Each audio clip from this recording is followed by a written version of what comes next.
आज हम लोग पढ़ेंगे आरोहण।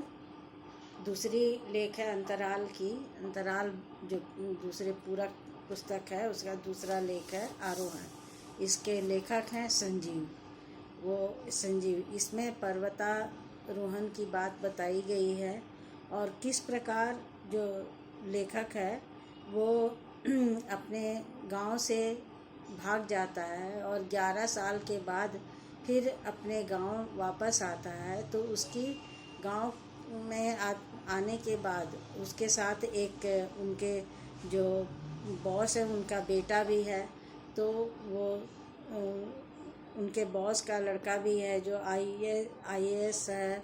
तो उसको ले कर के गाँव आया है। तो गांव की स्थिति पर वह किस प्रकार अपने आप को शर्मिंदगी महसूस कर रहा है, क्योंकि गांव की स्थिति आज भी वैसी ही है 11 साल पहले जैसे वह छोड़ कर गया था। कोई परिवर्तन नहीं, कोई बदलाव नहीं, ना सड़कें हैं ना आने जाने का साधन है। तो इस तरह से वो उस लड़के को लेकर जब आया है तो उसको अपने आप में ही लज्जा फील हो रही है। तो देखो कहानी में क्या लिखते हैं।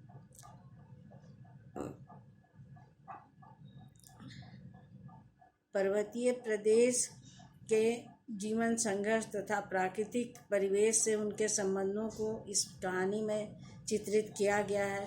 पर्वतीय प्रदेश में हम देखते हैं कि प्राकृतिक आपदा, भूस्खलन और पत्थरों के खिसकने, इस तरह की जो घटनाएं हैं वो हमेशा होती रहती हैं। कभी जमीन भूस्खलन कहते हैं कि धरती जो हिलती है तो उसमें बहुत सारे जो नीचे ऊपर जो होते हैं पहाड़ी एरिया जो होता है वो ज़्यादा प्रभावित होता है। पत्थरों ऊपर से पत्थर भी टूट कर नीचे गिर जाते हैं, चाहे जो भी होता है, और बहुत सारा जान माल का खतरा भी होता है। तो यहाँ उसके विषय में ही बहुत ही इसे बताया गया है। देखो कहानी का आरंभ है देवकुंड नामक स्थान से होता है, जहाँ रूप सिंह और उसके साहब का लड़का IAS ट्रेनी बस से उतरते हैं। रूप सिंह 11 साल बाद अपने गांव लौटा है और इस स्थान से उन्हें माही नामक गांव में जाना है, जो रूप सिंह का गांव है। काफ़ी दूर है, लेकिन उस गांव में जाने के लिए कोई रास्ता नहीं है। रूप सिंह को लाज, अपनत्व और झिझक की अनुभूति हो रही है। क्यों अनुभूति हो रही है? क्योंकि एक तो पहले अपना गांव में वह आया है तो उस गांव से उसे अपनापन लग रहा है। क्योंकि कहीं पे भी आदमी चला जाता है, कितना भी दूर चला जाता है, लेकिन जब अपने गांव में आता है, अपनी जन्मभूमि में वापस आता है, तो उसे उस जन्मभूमि से एक प्रकार का लगाव होता है, उस मिट्टी से एक लगाव होता है। जब भले ही वह शहर में चला गया, कितना भी शहरी बन गया, लेकिन अपना तो अपना ही होता है। उस गांव की मिट्टी की महक जो होती है वो उसको अपनत्व जैसा महसूस होती है। और कहते हैं लाज लग रही थी इसलिए कि वह एक शहरी बाबू को लेकर के उस गांव में आया था। और शहर में लोग पैदल चलते नहीं हैं, सूट बूट में रहते हैं और उनके पास सवारियां हुआ करती हैं कहीं भी आने जाने के लिए। और यहाँ पर क्या था कि बस से उतरने के पश्चात उन्हें पैदल ही यहाँ अपने गांव जाना था, जबकि वह काफ़ी दूर थी और वो भी सड़क नहीं था, पगडंडी पर जाना पड़ता था। पगडंडी समझते हो तुम लोग? जो खेत होते हैं, खेत में आर बनाया जाता है, मतलब एक पतली सी मेड़ होती है जिस पर कि एक बार में एक ही व्यक्ति चल सकता है, वो उतना पतला रहता है। तो उसी को पगडंडी कहा जाता है। तो उस यहाँ पर भी वही चीज़ें बता रहे हैं। इतने साल कहाँ रहा और लौट कर आया ही क्यों? वह कहता है कि 11 साल वह आज गांव के लोग हो सकता है पूछ बैठे कि तुम इतने साल कहाँ रहे, और आज वह अपने आप से ही प्रश्न कर रहा है कि आज मैं आया क्यों, इस गांव में आया क्यों। इस बात का जवाब नहीं था उसके पास। यह पर्वतीय क्षेत्र वैसा ही पिछड़ा है जैसे 11 साल पहले था। वह तो इन सब से वाकिफ है, किंतु शहरी अतिथि क्या सोचेगा? वो जो उस व्यक्ति को लेके आया है उसके विषय में उसे सोच है कि उसके मन में क्या ख्याल होगा इस गांव को देख करके। जबकि वो अतिथि जो है वो कभी इस प्राकृतिक सुंदरता को देखा नहीं था। पर्वत, पहाड़, नदियाँ, नाले, ये सब चीज़ों को देख करके वह अत्यंत प्रसन्न हो रहा है। लेकिन इसको है सो ये गलत, रूप सिंह को लग रहा है कि मैं ये गलत किया, अभी आ करके अपने गांव आ करके मैं गलत किया, मुझे नहीं आना था, क्योंकि इस साहब को लेकर के मैं आया हूँ। ये साहब मेरे गांव के इस दशा को देखकर क्या बोलेंगे कि ये कितना पिछड़ा है, और यहाँ पर लोग भी दिखाई नहीं देते हैं। इस वह तो यह सोचकर संकोच में भी था। उधर आईएएस ट्रेनी शेखर अपनी दूरबीन से प्रकृति की सुंदरता और पहाड़ों को देखकर प्रफुल्लित हो रहा था। रूप सिंह की आंखों के सामने 6000 फीट से 10,000 फीट और 15 किलोमीटर दूर स्थित अपने गांव के रास्ते का एक एक दृश्य याद आ रहा था। यदि पैदल चलना हो तो शाम हो जाएगी माही पहुँचते पहुँचते। माही गांव का नाम है, जो रूप सिंह का गांव था आगे। तो उसे गांव को पहुंचने के लिए 15 किलोमीटर दूर और चलना था। तो ये कहता है कि अगर आदमी पैदल चले तो उसे चलते चलते अपने गांव पहुंचते पहुंचते शाम हो जाएगी, क्योंकि एक तो चलने की आदत नहीं है इन्हें पैदल गांव में।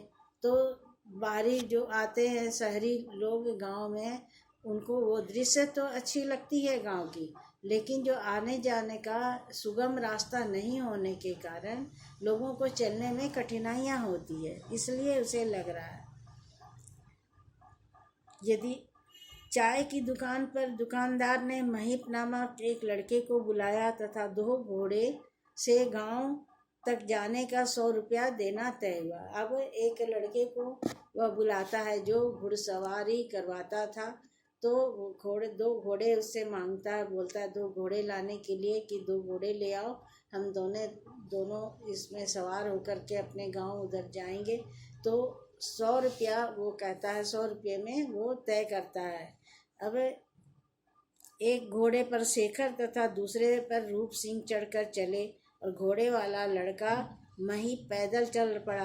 रास्ता लंबा था और चढ़ाइयाँ तथा उतराइयाँ, ढलाने, कभी ऊपर नीचे जैसे होता पहाड़ी एरिया जो होता है, वो कभी एक समतल जमीन नहीं रहती, कहीं ऊंची है कहीं नीची है। तो इस तरह से ऊंची नीची जगहों पर चलना अत्यंत ही कठिन होता है। और घोड़े भी थे, वो भी, उनको भी चलना कठिन होता है।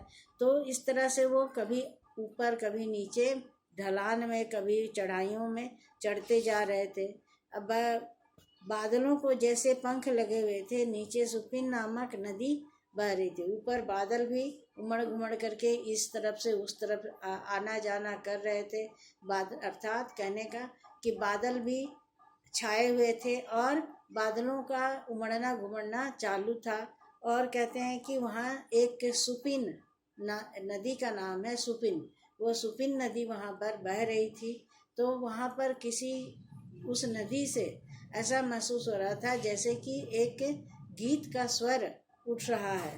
तो वो गीत का क्या था, जो गीत गूंज रही थी घाटी में, किसी नारी कंठ का संगीत गूंज रहा था। शेखर ने उसे गीत का मतलब पूछा। अर्थात वहाँ पर जो घाटी थी, पहाड़ी था, पहाड़ी के नीचे पगडंडी थी, उस पर वो लोग चले जा रहे थे। तो वहाँ ऐसा महसूस होता है जैसे कि कोई स्त्री है जो वो पहाड़ी पर की घाटी पर एक गीत गा रही है, और वो गीत भी है काफ़ी दुख भरा। उस गीत का भावार्थ जो था वो काफ़ी दुख भरा था। तो जब वो गीत गाती है, क्योंकि पहाड़ी भाषा में, उस गांव की भाषा में गीत गा रही थी, इसलिए ये जो शेखर था वो शहरी था, उसे वो समझ में नहीं आ रहा था कि गीत है क्या चीज़, गीत के बोल क्या है और उसका अर्थ क्या होता है। लेकिन वो कानों में बहुत प्रिय लग रही थी, सुनने में बहुत प्रिय लग रही थी। तो वह उस रूप सिंह से पूछता है कि इस गाने का अर्थ क्या है, भाव क्या है। तो वो कहता है कि गाने का भाव है, बताता है, देखो मतलब था, कोई घास गढ़ने वाली लड़की कुहरे से कहती है कि एक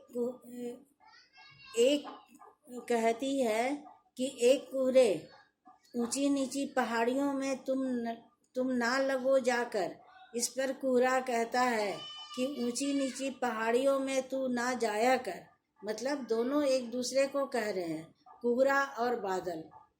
कुहरा कहता है बादल से कि तुम ऊपर नीचे नहीं जाओ, और वो कहता है कि तुम उस ऊपर नीचे वाली पहाड़ियों में ना आया करो। दोनों एक दूसरे को कहते हैं। इसी तरह वह हिलांस नामक पक्षी को भी कहता है कि ऊंची नीची पहाड़ियों में अपना बसेरा ना बसाया करो।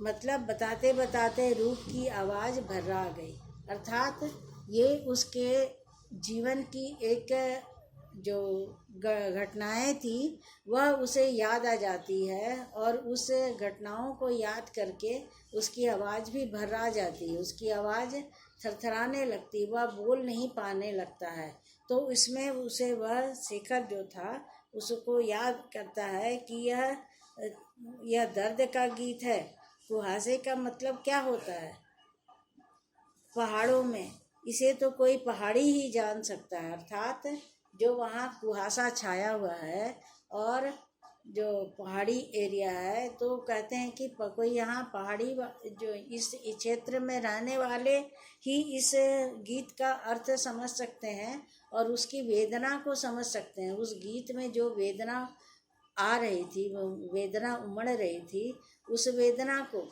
उसके जीवन से संबंधित बताया गया, या लेखक प्रयास कर रहे हैं कि उससे वो जो गीत का भाव था वो उसके सीने में एक अलग प्रकार के भाव उत्पन्न कर रहा था, क्योंकि वह जो था गीत, वह उसके गीत को बहुत ही दर्दनाक था। मतलब आंतरिक वेदना उत्पन्न करने वाली वह गीत थी, उसके भाव थे, जिससे कि वह विचलित हो जा रहा था बार बार उसको बताने के लिए।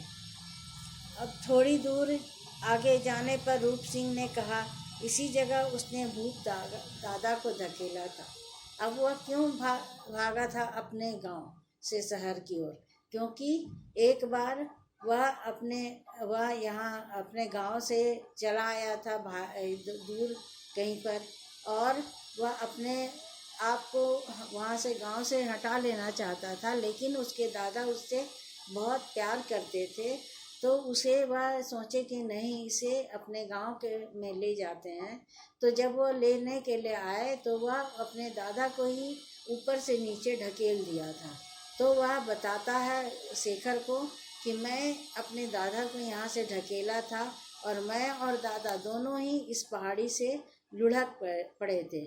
फिर अपने दादा के विषय में बताता है कि मेरे जो दादा थे वो काफ़ी मजबूत थे, अंदर से काफ़ी, ऊपर से काफ़ी सख्त, लेकिन अंदर से काफ़ी नरम थे। अर्थात प्रेम, उनके मन में प्रेम की भावनाएं थी, वो बहुत अधिक प्यार प्रेम करते थे हमसे। इसलिए वो नहीं चाहते थे कि मैं गांव छोड़कर शहर जाऊं, इसलिए वो मुझे लेने आए थे। और उनकी इस जो वो लेने आए थे, तो मैं गांव जाना नहीं चाहता था, इस कारण से मैंने अपने दादा को यहाँ से ढकेल दिया था कि वो रहेंगे ही नहीं तो मुझे लेने कौन जाएगा। ये उसकी इन बातों को सुन कर के जो महिप था वो रुककर उन्हें देखने लगता है। तो महिप जो घोड़े का जो मालिक था, जो बच्चा था महिप नाम का, वो घोड़े का जो मालिक था, वो इसकी जो बात को सुन करके वह रुक जाता है और कहता है, मैंने सोचने लगता है, उससे देखने लगता है कि क्या ये इसी गांव का व्यक्ति है, क्योंकि वो उस बच्चा को वो नहीं पहचानता था। तो आज हम लोग इस कहानी को यहीं तक पढ़ते हैं, फिर दूसरे दिन पढ़ेंगे आगे।